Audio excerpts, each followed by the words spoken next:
dismemberment, decapitation, fiery acid-spitting alien insects, and plenty of over-the-top battlefield injuries. We're breaking down and reacting to the medical scenes and insane war injuries from the cult classic Starship Troopers. I'm doing my part. Remember, subscribing guarantees citizenship. So this is the infamous training scene.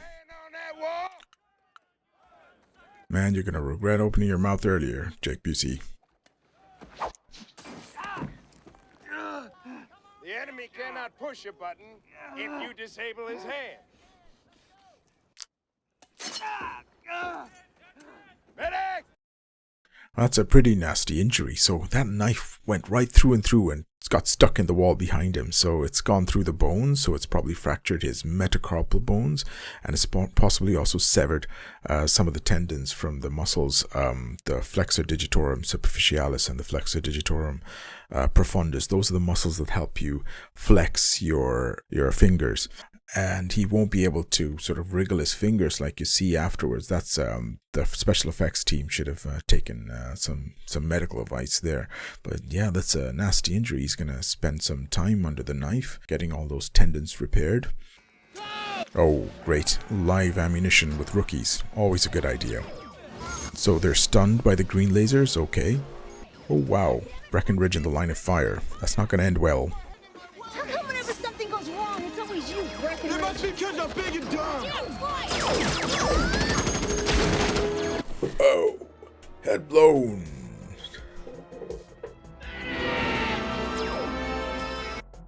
Nasty, nasty, nasty, nasty. So yeah, that's not compatible with life. He suffered a gunshot injury straight to the head, and looks like it's blown his brains out the back of his head. There are rare instances where somebody could survive a gunshot injury, but it's usually a very small caliber or a piece of shrapnel that goes into some sort of non-vital area, and you get patients turning up years after an injury and they're complaining of headaches and things, and then you find this little bullet or a piece of shrapnel. But yeah, that injury is not compatible with life. Nicely done special effects wise. You can see the brain matter at the back. It looks pretty much like that splattered over there. Ooh, nasty. Poor Breckenridge. I guess he's not going back to the farm planet. Well, maybe he is, but just in a body bag. Poor guy. So I guess we're on Glendathu. It's the invasion of the insectoid planet. And here's our reporter on the scene. Whoa.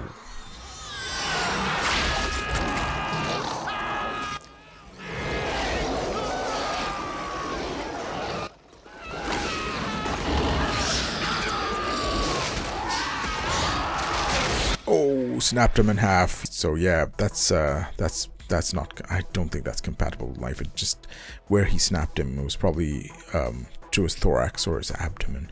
There's so many vital organs there, you're just gonna die. Sorry, not compatible with life. Let's keep moving on. Oh wow, I can't even see the extent of his injuries. Whoa. Oh, whoa, whoa, whoa, whoa, whoa, whoa. Okay, that's horrible. He just got, not only was he transected in half, but he was, part of his left upper limb was torn off as well. Ooh, that's nasty. Definitely not going to survive that. Hopefully he had a quick death. Those insects, yeah, they're a piece of work. But look at that cameraman. He's got to be like the most dedicated cameraman in the history of media. Whoa, whoa, whoa, whoa, whoa, whoa, okay. That pincer just went straight through his body armor like it was cardboard. From the location, I think it's just gone straight through into his actual stomach and possibly his pancreas as well. There's going to be bowel perforation. It's your bowel, your stomach contents, they're going to leak out into the sterile abdominal cavity. That'll cause, even if he survives this injury, he's going to have fecal peritonitis. That's when poo leaks out into the abdominal cavity, the sterile abdominal cavity, and he'll have a really bad sepsis. Kudos to him. He's like the most dedicated cameraman ever. Stood by and filmed till the end. Youch. Yo! Whoa!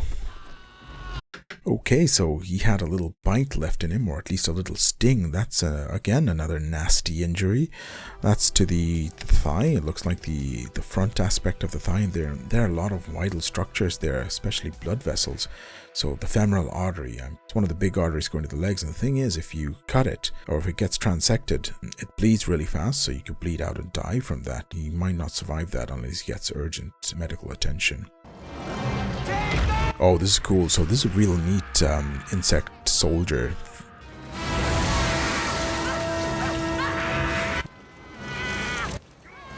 That was really, really horrible. That insect just spat out what looks like a combination of something very acidic or corrosive, and it was on fire as well, and it just burnt her hand off.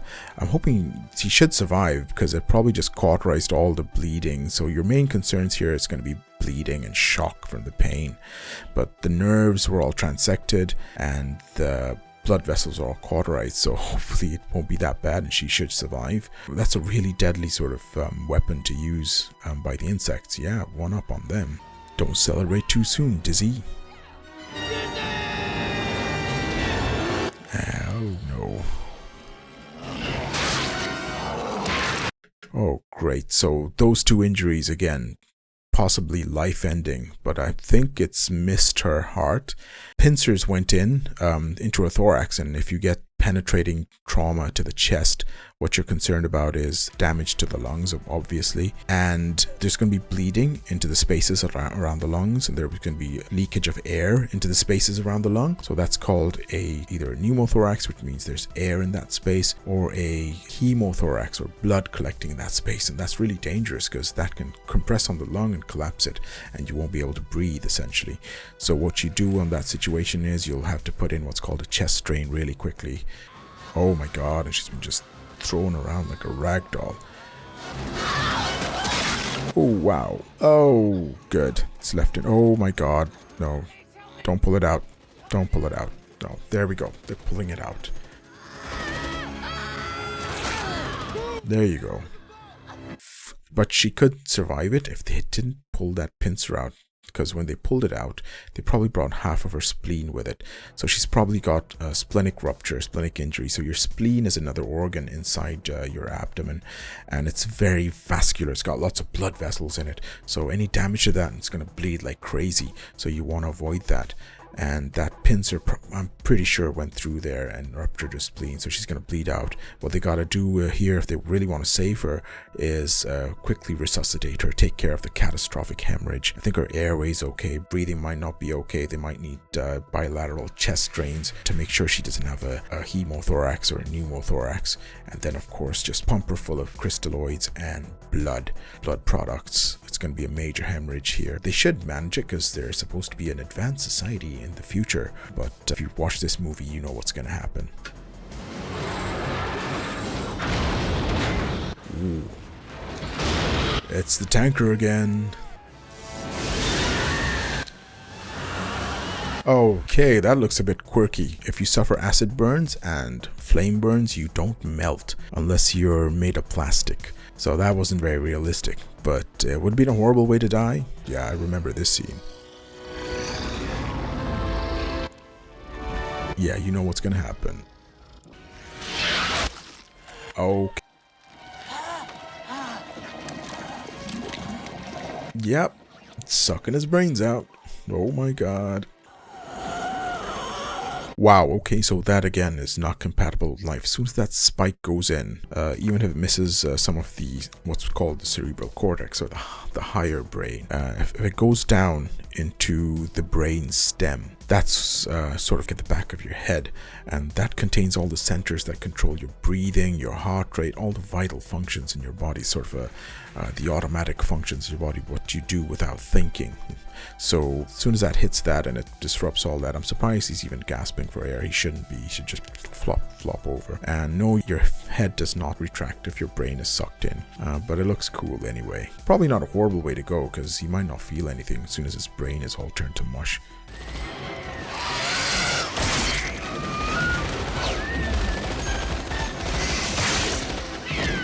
Holy moly. So that was a really quick and swift decapitation by Dragonfly, or whatever they're called. I don't know their lore. That's not compatible with life. We don't see them in the hospital. I've seen this before, of course, but I've only seen them in autopsy when I was doing forensic medicine. I've seen it in people who attempt to kill themselves, essentially, by putting their necks on railway tracks. And if the head doesn't get crushed under the front cowcatcher, or whatever you call it, and if it just goes under the wheel, it's a very clean cut.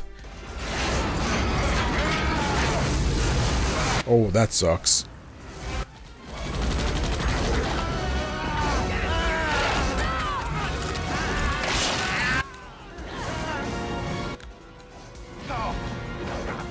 You know what to do. Do it, Rico.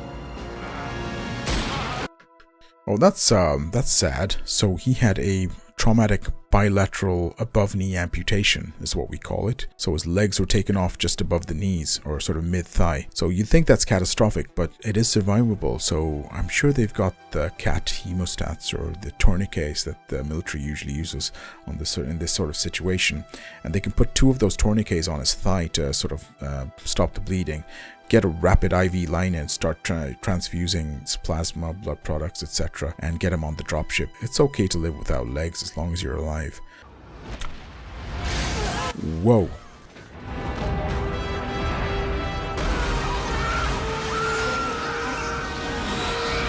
So, can you imagine what will happen if you're blown out into space without a spacesuit? So one thing you'll notice first is, because of the rapid drop in pressure, the boiling point of your inner body fluids will rise. So essentially all the fluids in your body will start to boil. From blood to the liquid in your eyes, it'll all start to evaporate. That doesn't mean it'll blow up. It's not like something out of Total Recall, but it'll be very, very uncomfortable, I guarantee you. But luckily you will not feel it for long, because you won't be able to breathe. You'll become hypoxic. You'll run out of oxygen, and within 15 seconds you should be unconscious. However, if you do survive that, you will feel the horrible temperatures in space, so you might either freeze or boil. Then you've got the radiation. Wow, yeah, you think space is empty space has nothing. No, it's full of radiation. And even if you survive all that, you might just end up getting run over by Denise Richards in her little escape pod.